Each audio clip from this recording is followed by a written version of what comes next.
আপনাকে তো ভাবি সচিব হিসেবে ঘোষণাই করে দিল আপনার অনুগামীরা। আমি ঘোষণা করিনি নিজেকে। কে কি বললো আমি কিছু জানি না। 10-10 হয়ে যাচ্ছে তো।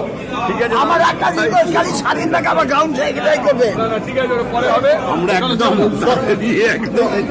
আপনাদের তিনজনের মধ্যে আলোচনা হয়ে গেছে 10-10।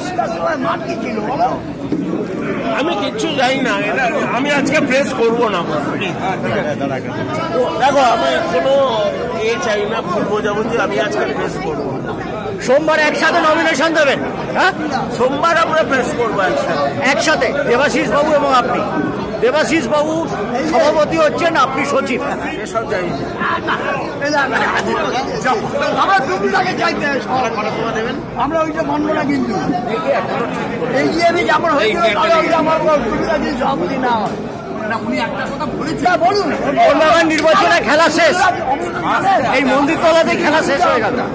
না না, কালকে বারাসাত। কালকে বারাসাত ওরা কিন্তু কালকে ক্যান্সেল করেছে। কিন্তু বারাসাতটা যেহেতু বালুকা নিজে সবাইকে ফোন করে বলেছে কেমন যে যাবে। আচ্ছা আচ্ছা, তবে নমিনেশন ফর্ম ফিল আপ কবে করবেন? ওরা তো কালকে করছে। হাতে ব্যথা হচ্ছে এখন, পাচ্ছি না, পেন ইউজ করতে পারছি না।